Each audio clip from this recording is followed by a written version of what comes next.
Magandang gabi po sa bawat isa para po sa pagbubulay-bulay ng salita ng Panginoon sa oras na ito. Please turn with me once again to Ephesians chapter 4, verse 1 hanggang sa verse 6. Epeso kapitulo 4, versikulo 1 hanggang sa versikulo 6. Ang sabi po ng salita ng Panginoon, "Kaya't ako na bilanggo sa Panginoon ay nagsusumamo sa inyo na kayo'y lumakad ng nararapat sa pagkatawag na sa inyo'y itinawag, na may lubos na kapakumbabaan at kaamuan, may pagtitiyaga na magparaya sa isa't isa sa pag-ibig, na nagsisikap na mapanatili ang pagkakaisa ng Espiritu sa buklod ng kapayapaan. May isang katawan at isang Espiritu kung paanong tinawag kayo sa isang pag-asa ng pagkatawag sa inyo. Isang Panginoon, isang pananampalataya, isang bautismo, isang Diyos at Ama ng lahat na siyang nasa ibabaw ng lahat at sumasalahat at nasa lahat." May the Lord bless the proclamation of His Word at this moment.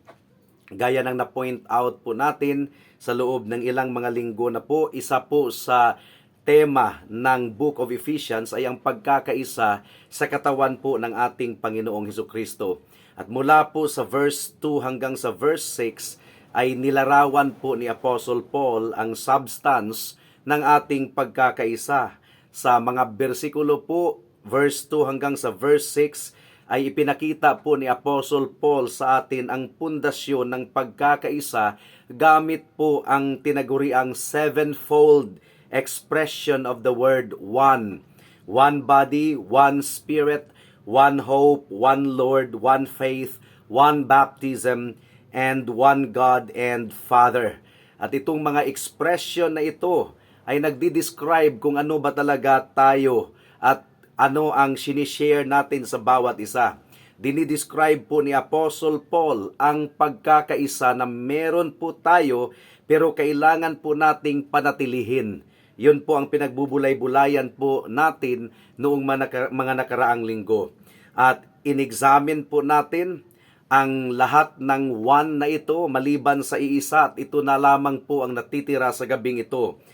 Isang Diyos at Ama ng lahat na siyang nasa ibabaw ng lahat at sumasalahat at nasa lahat. Ito po yung grand finale. One God. Sinet po ni Apostle Paul ang ating pagkakaisa, nilarawan po niya sa atin at inilatag po niya sa ating harapan in the form of the unity of the Godhead. Ang ating Diyos ay hindi po maaaring mahati. Ang ating confession ay malinaw na nagsasabi na ang ating Diyos ay walang katawan, walang parts, walang passion, hindi po katulad sa atin. And God is the fullness of unity. Hindi lang sa merong iisang Diyos, kundi ang Diyos po natin ay isa lamang. Naglilingkod po tayo sa isa lamang na Diyos, pero itong iisang Diyos na ito ay meron pong tatlong persona. God exists in triunity, three persons. At inexpress po ni Apostle Paul itong triunity na ito sa pamamagitan ng pag-arrange niya sa mga one na binanggit po natin following the Trinitarian pattern. Una, he drew our attention to the work of the Holy Spirit. One body, one spirit, one hope. Trabaho po yun ng banal na Espiritu. Pangalawa, nilatag po ni Apostle Paul sa ating harapan ang ating Panginoong Hesukristo. One Lord, one faith, one baptism. And all of this is the work of one God. Ang lahat ng mga Kristiyano ay nagkakaisa ilalim sa pamumuno ng iisang Diyos.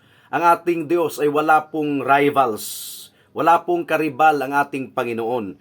Ang sabi po ng first commandment is, "You shall have no other gods before me." Kaya sa ating pagbubulay-bulay sa gabing ito, ating pag-aralan ang ating nag-iisang Diyos at Ama ng lahat na nasa ibabaw po ng lahat. Hilingin po natin ang tulong ng ating Panginoon sa panalangin. Let us pray. O dear Heavenly Father, though we cannot understand fully the doctrine of the Trinity, but we are comforted and we are settled by the fact that you are God and we are man. and that we cannot contain you in our feeble logic, feeble minds, and feeble imagination. Tulungan ninyo kami na purihin namin kayo sa gabing ito at maunawaan namin ang inyong salita. Ito po ang aming samo at dalangin sa pangalan ni Jesus. Amen. So, sa teksto po natin mga kapatid, mga kaibigan, ay ini-emphasize po ni Apostle Paul ang ating nag-iisang Diyos in the form of a creed or creedal form. Ang sabi po ni Apostle Paul na siyang nasa ibabaw ng lahat at sumasa lahat at nasa lahat. Ang ibig pong sabihin nito, ang Diyos po ang may akda sa lahat ng bagay, or He is the author of all things. Ang Diyos po ang pinagmulan ng lahat ng bagay. Ang Diyos po ang ultimate na dahilan ng lahat ng bagay. He is the ultimate cause. And the ultimate reason para sa lahat ng bagay ay ang ating Diyos, nag-iisang Diyos. Kung titingnan po natin ang sangnilikha, lahat po ng nilikha ng ating Panginoon, sila pong lahat ay sumisigaw, I have a Creator. Meron akong tagapaglikha, our God. The great creeds of the Christian faith ay nagpapatunay na meron lamang iisang Diyos. For example, ang Nicene Creed, year 381. Ang sabi po ng Nicene Creed, we believe in one God, the Father Almighty, maker of all things, visible and invisible. And then it is also enshrined in the Apostles' Creed na nagsasabing, I believe in God, the Father Almighty, Creator of heaven and earth. Tayo po ay nagkakaisa sa ilalim po ng banner ng ating Diyos at Ama, ang ating tagapaglikha. Lahat po ng detalye ng ating existence ay itinalaga na po ng ating Diyos. Lahat ng bagay ay pinamamahalaan po ng ating Panginoon. Ang araw ay sumisikat sa umaga at the command of God. Ang araw din po ay lumulubog sa hapon at the command of God. Ang gravity po ay nag-i-exist by the power of God. Ang Diyos ay nasa lahat ng mga bagay. Ang ating Panginoon po ang namamahala. Matter is not God, but matter cannot exist apart from God. Hindi po tayo pantheist, mga kapatid. We believe that matter cannot exist apart from God. At kailangan pong maunawaan po natin dito na yung sinasabing siyang nasa ibabaw ng lahat, yung salitang lahat, at sumasa lahat at nasa lahat, sa Greek language po itong word na all are all masculine. Hindi po siya neuter, mga kapatid. Because Paul is speaking of persons. Nagsasalita po si Apostle Paul, tinutukoy po niya ang persons, hindi po mga bagay. Para sa isang Christian, God is all in all, and He is above us. Ang ating Panginoon ay kumikilos, gumagawa through us, and God is in us. Yun ang malinaw na sinasabi po ng salita ng Panginoon. And what about the Church of God? What about the Church of Christ? Nag-i-exist po ang ating Diyos, ang ating iglesia because of God.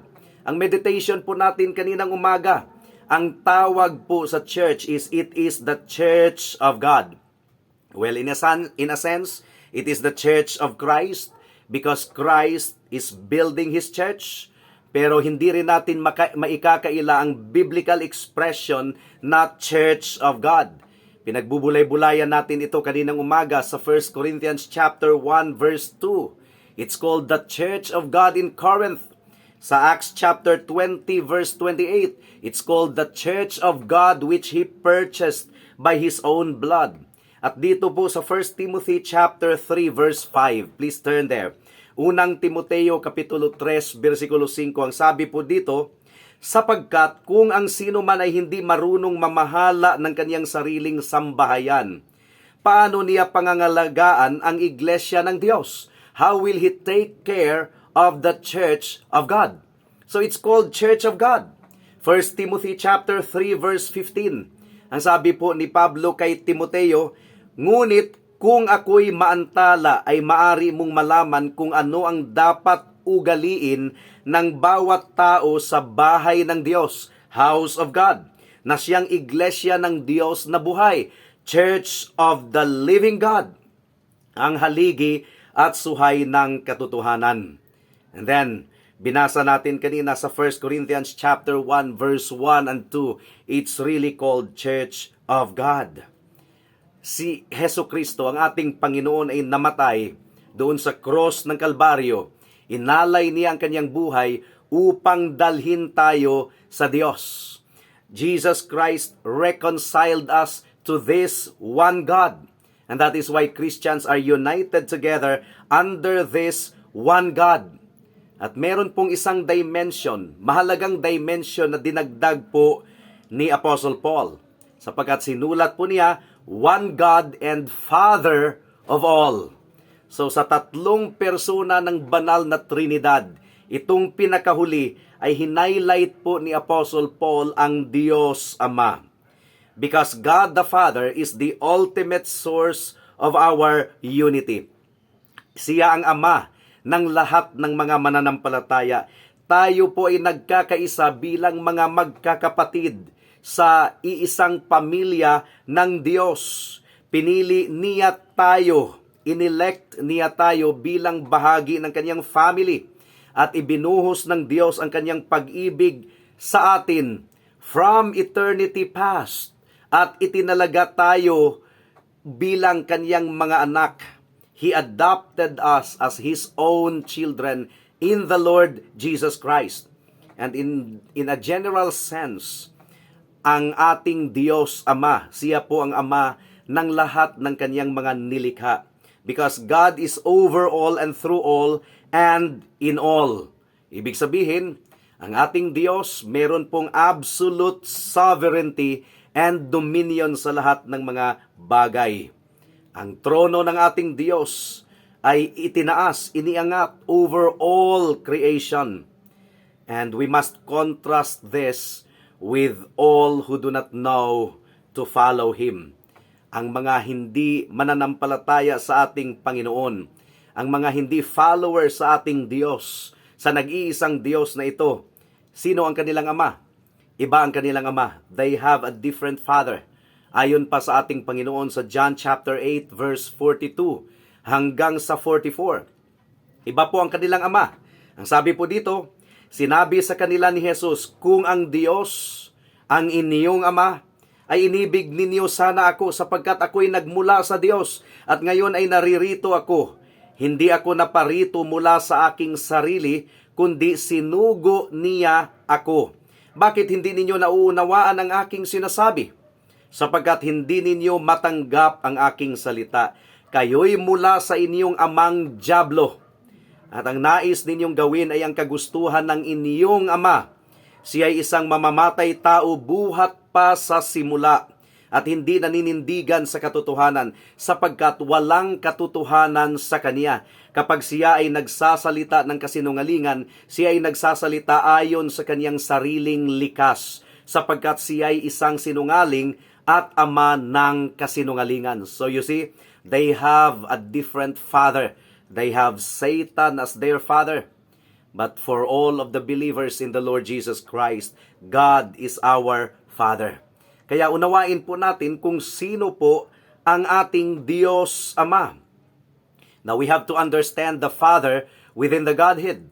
Iisang Diyos, the Father, the Son, and the Holy Spirit, tatlong persona sa iisang Diyos. At siyang tinutukoy dito sa Ephesians chapter 4 verse 6, isang Diyos at Ama ng lahat. Now, in one of our studies sa Doctrine of the Trinity, meron pong tinatawag na ontological Trinity and economic Trinity. Sa ontological Trinity, ang ontology, it talks about the being, the substance. Sa ontological Trinity, equal po ang Father, Son, and Holy Spirit.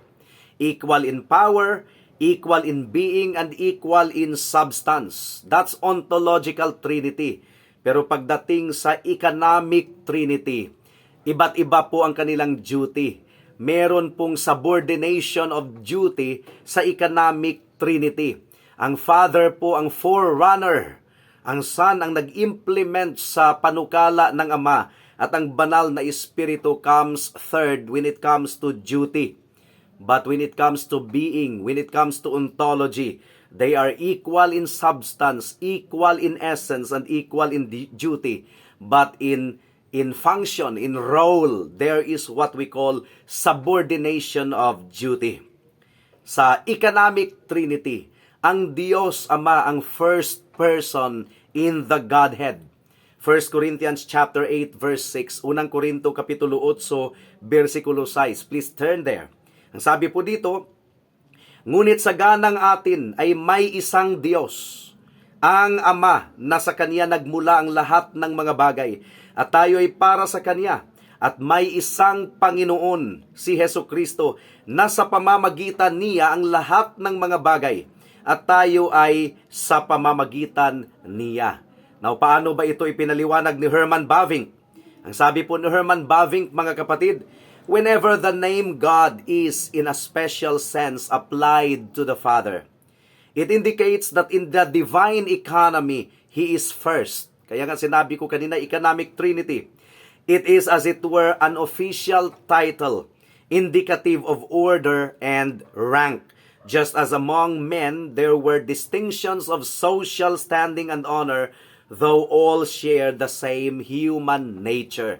Kung human nature ang pag-uusapan, equal tayo lahat, pantay-pantay. Pero pagdating sa human economy ang pag-uusapan, meron po talagang lamang sa atin when it comes to duty, when it comes to role in the society.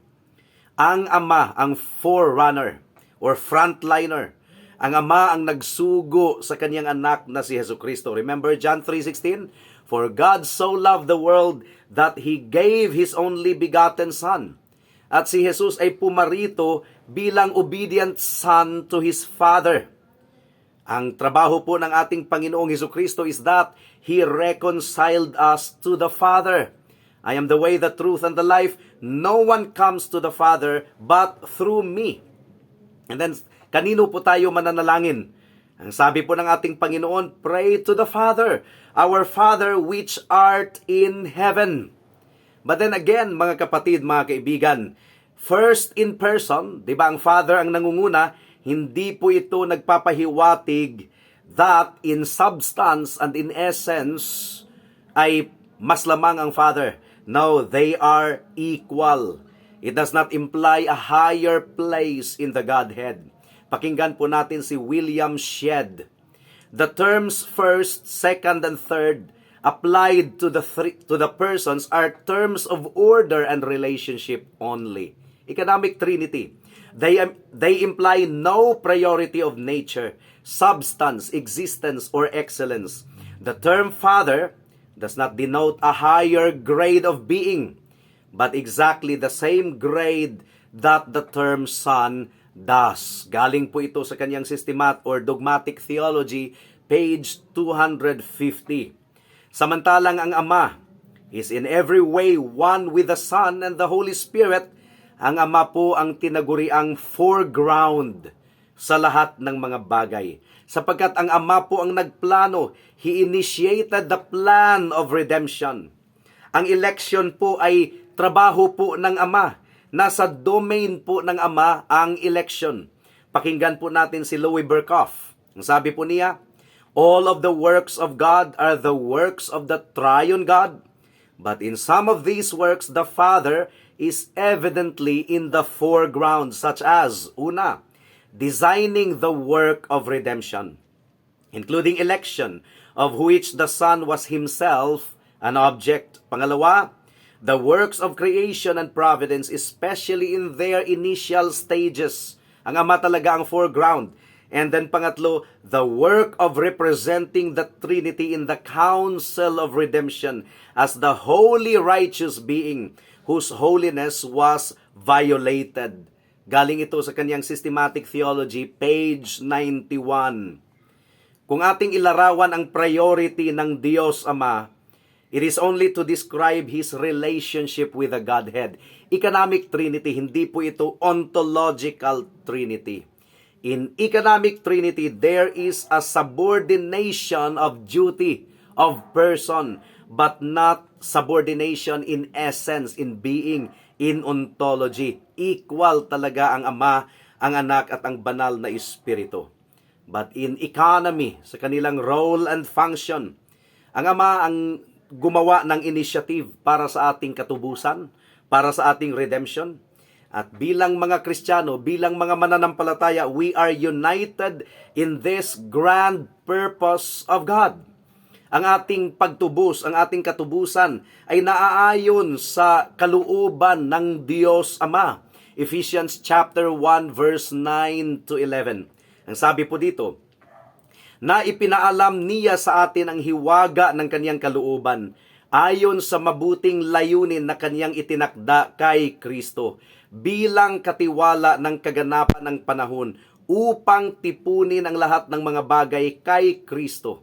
Ang mga bagay na nasa sangkalangitan at ang mga bagay na nasa ibabaw ng lupa.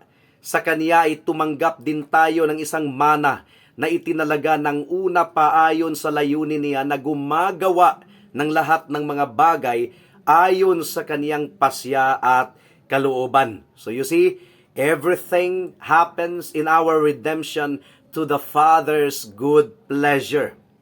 Ang ating Diyos Ama ang pumili ng multitude of fallen people at ibinigay sila sa kaniyang eternal Son, ang kaniyang anak na si Jesucristo, in the eternal covenant of redemption. Ang Ama ang pumili, sila ay magiging bride of Christ.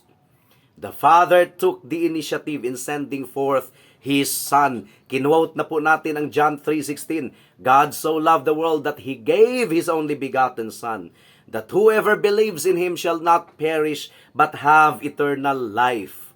At kung pakinggan po natin si Apostle Paul sa Galatians chapter 4 verse 4 to 5, ang sabi po dito, subalit nang dumating ang ganap na kapanahunan, isinugo ng Diyos ang kaniyang anak na ipinanganak sa isang babae at ipinanganak sa ilalim ng kautusan upang tubusin ang mga nasa ilalim ng kautusan upang matanggap natin ang pagkupkup bilang mga anak. And then, ang Ama ang nagbigay ng autoridad sa kaniyang anak. Economic Trinity ito ha, hindi po ito ontological Trinity. Matthew chapter 28 verse 18. Ang sabi dito, Matthew 28 verse 18, lumapit si Jesus at sinabi sa kanila, ang lahat ng autoridad sa langit at sa ibabaw ng lupa ay ibinigay na sa akin. So, it is the Father who exalted the risen Christ. Ang Ama ang nag-exalt ng kaniyang anak. Philippians chapter 2, verse 9 hanggang sa verse 11. Ang sabi po dito, Philippians 2, verse 9 to 11, kaya't siya naman ay itinaas ng Diyos, at siya ay binigyan ng pangalang higit sa lahat ng pangalan, upang sa pangalan ni Jesus ay lumuhod ang bawat tuhod sa langit at sa lupa, at sa ilalim ng lupa, at ipahayag ng bawat dila na si Jesucristo ay Panginoon sa ikaluluwalhati ng Ama. Isa sa pinakamalaking hiwaga or pinakadakilang hiwaga at pinakadakilang kaluwalhatian is that God has become our Father. Isn't that glorious? Na ang Diyos Ama ay naging Ama po natin, and this one God and Father has made us His children. Talagang privilege po ito na ipinagkaloob po ng Diyos sa atin. Kaya tayo po ay magalak. Ipagmalaki po natin ang karangalan na ito na ang Diyos po ang ating Ama. Napaka-unique po ito na privilege na sinishare ng lahat ng mga anak ng Diyos. We have been granted the power of sonship, the right to be called children of God. Ang sabi po ng John chapter 1, John chapter 1 verse 11 and 12, we are united to God's family. Ang Diyos ay naging Ama at tayo ay kaniyang mga anak. John chapter 1 verse 11 to 12, siya ay naparito sa kaniyang sariling tahanan at siya hindi tinanggap ng kaniyang sariling bayan. Subalit ang lahat ng tumanggap sa kanya na sumasampalataya sa kaniyang pangalan ay kaniyang pinagkalooban sila ng karapatan na maging mga anak ng Diyos. So it's really a distinct privilege, mga kapatid, mga kaibigan. Purihin po natin ang ating Diyos. Galatians chapter 4 verse 4 to 6. Ang sabi po dito, subalit nang dumating ang ganap na kapanahunan, isinugo ng Diyos ang kaniyang anak na ipinanganak ng isang babae at ipinanganak sa ilalim ng kautusan upang tubusin ang mga nasa ilalim ng kautusan, upang matanggap natin ang pagkupkup bilang mga anak. At sapagkat kayo'y mga anak, isinugo ng Diyos ang espiritu ng kaniyang anak sa ating mga puso na sumisigaw, Aba, Ama. So we cannot call God as our Father apart from the working of the Holy Spirit. This is our distinct privilege, mga kapatid, mga kaibigan. We are united in one family. Ang mga pamilya dito sa lupa madalas ay divided. Meron pong mga inggitan, meron pong mga jealousies and envies, pero sa family of God, wala dapat ang mga ito. Sapagkat we have access to the same Father, to the same throne of our God the Father. Wala pong favoritism. Hindi po tayo nagkukumpetensya. We have access to the Father through Jesus Christ. Kaya nga ang turo po ng ating Panginoon na ating prayer is, Our Father who art in heaven. Family prayer yan. Our Father. Sa pagkakaisa tayo po ay nagkakatipon sa harapan po ng trono ng ating Diyos. And this is granted through our mediator, iisang tagapamagitan ng ating Panginoong Hesukristo. No one comes to the Father except through me, sabi ng ating Panginoon. And we are always in the presence of His divine attention and care. Wala pong mga anak ng Diyos na pinababayaan po niya. Lahat po ng mga anak ng Diyos ay inaaruga po niya. 1 Thessalonians chapter 1 verse 2 and verse 3. 1 Thessalonians chapter 1 verse 2 and verse 3. Ang sabi po dito, nagpapasalamat kaming lagi sa Diyos dahil sa inyong lahat na tuwinay binabanggit namin kayo sa aming mga panalangin. Aming inaalala sa harapan ng ating Diyos at Ama ang inyong gawang mula sa pananampalataya, pagpapagal at katatagan ng pag-asa sa ating Panginoong Hesukristo. Now, pagdating din sa pag-ibig ng ating Ama, equal. We share in the great love of the Father. 1 John chapter 3 verse 1. Please turn there. 1 John chapter 3 verse 1. Ang sabi po dito, masdan ninyo kung anong uri ng pag-ibig ang ipinagkaloob sa atin ng Ama, upang tayo'y matawag na mga anak ng Diyos, at tayo'y gayon nga. Dahil dito'y hindi tayo nakikilala ng sanlibutan, sapagkat siya'y hindi nakikilala nito. Ano pa? Ang Diyos, ang ating Ama, banal siya na tumawag sa atin, and therefore we share in the holiness of the Father. Ang fatherhood of God. Ang ating relationship sa ating Ama is also an ethical relationship. John chapter 14 verse 21. Ang sabi po dito, John 14:21, siyang mayroon ng aking mga utos ay tinutupad ang mga iyon, ay siyang nagmamahal sa akin. At ang nagmamahal sa akin ay nagmamahal sa aking Ama. At siya'y mamahalin ko at ihahayag ko ang aking sarili sa Kanya. Now, gaya ng mga ama dito sa lupa, ang Diyos din ay merong demand sa kaniyang mga anak. Merong utos ang Diyos. And this is true of every father here on earth. Lahat ng mga anak ng Diyos ay required na tayo ay mamuhay na may pagsunod sa kaniyang mga utos. Ang sabi po ng Matthew 5:16, paliwanagin ninyo ng gayon ang inyong ilaw sa harap ng mga tao, upang makita nila ang inyong mabubuting gawa at luwalhatiin nila ang inyong Ama na nasa langit. Matthew chapter 7 verse 21. Ang sabi po dito, hindi lahat ng nagsasabi sa akin, Panginoon, Panginoon, ay papasok sa kaharian ng langit, kundi ang gumaganap ng kalooban ng aking Ama na nasa langit. Of course, we are not saved by our obedience, but all of the saved will really obey. Ang ating obedience ang palatandaan na tayo ay ligtas. Matthew chapter 12 verse 50. Please turn there. Matthew 12:50, sapagkat sino mang gumagawa ng kalooban ng aking Ama na nasa langit ay siyang aking mga kapatid na lalaki at babae at ina. So we have been adopted into the family of God, and it is expected of us to really be obedient to the will of our Father. And para sa mga children na disobedient, gaya ng mga tatay dito sa lupa ay nagdidisiplina, ang ating Diyos din ay nagdidisiplina sa atin. Hebrews chapter 12 verse 6 to 8. Ang sabi po dito, sapagkat dinidisiplina ng Panginoon ang kanyang minamahal at pinarurusahan ang bawat itinuturing na anak. Magtiis kayo alang-alang sa disiplina.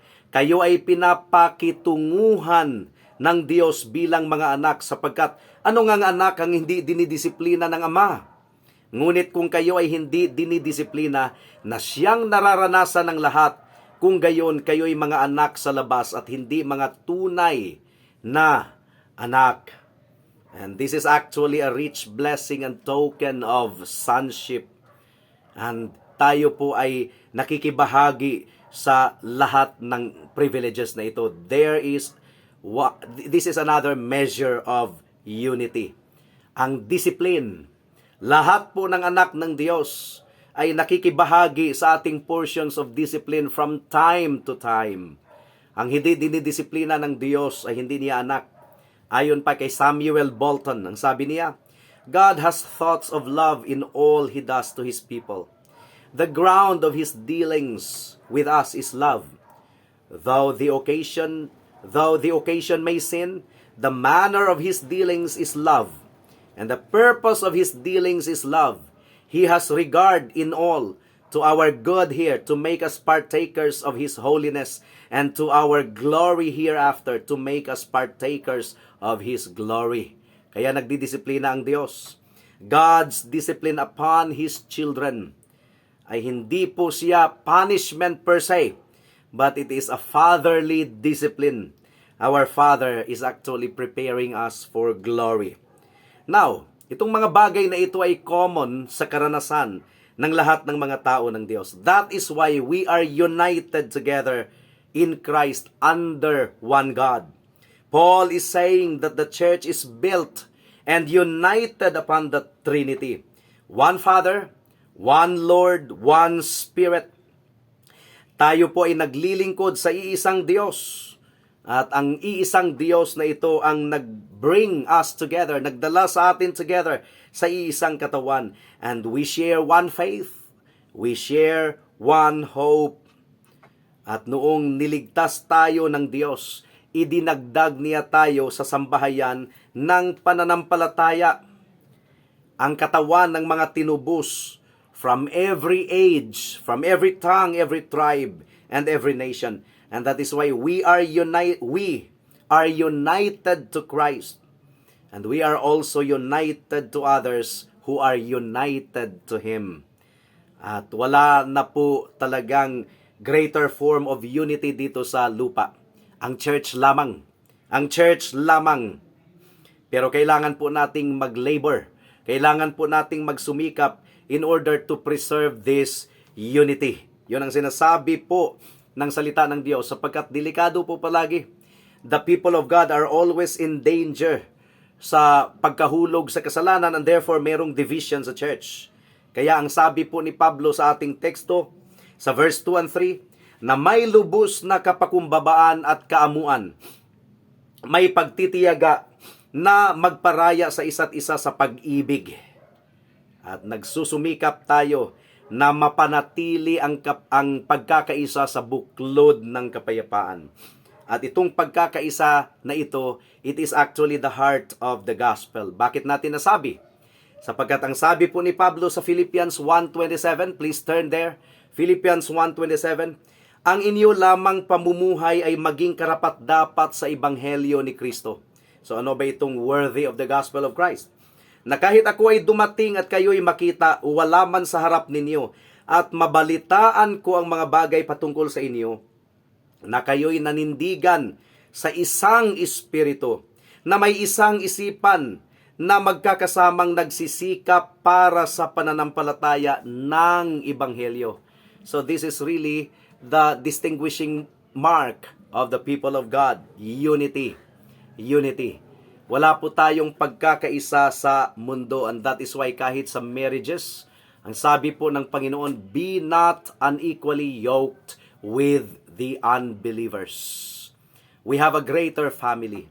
We have the family of God. Mahalin po natin ang family ng ating Diyos.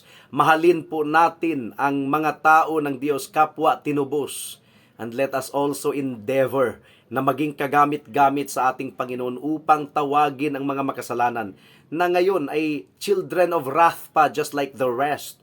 But when they repent of their sins and believe in Jesus Christ as their Lord and Savior, mula sa pagiging anak ng kapuutan, sila po ay magiging anak ng Diyos, anak ng liwanag, anak ng kaharian ng ating Panginoon, kabilang sa kaharian ng ating Diyos. At matatanggap natin ang pagpapalang ito sa pamamagitan ng pananampalataya lamang kay Kristo na meron pong pagsisisi sa ating kasalanan.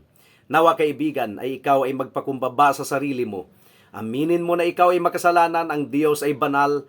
Aminin mo na nasa ilalim ka ng puot at galit ng Diyos. Pero magtiwala ka na sa pamamagitan ng dugo at katuwiran ng ating Panginoong Hesukristo, dahil sinugo siya ng Ama, dahil sa pag-ibig niya sa mga makasalanan na tulad natin, dahil sa ginawa ni Kristo, ikaw ay matatanggap ng Diyos at aariing ganap, ituturing na walang sala, at ikaw ay ililigtas niya magpakailanman. Lumapit ka kay Kristo, kaibigan, at ikaw ay maligtas. Tayo po ay manalangin. Salamat po aming Panginoon sa mensahe po sa gabing ito. At salamat dahil sinustain po ninyo ang inyong mga tao sa buong araw na gawain ngayong araw na ito, ngayong Lord's Day na ito. At naway inangatan po ninyo ang bawat isa sa amin sa lahat ng aming ginagawa. Ang aming motive ay luwalhatiin po kayo, O Diyos. Salamat po. In Jesus' name we pray. Amen. Maraming salamat po sa pakikinig ng salita ng Panginoon. God bless us all.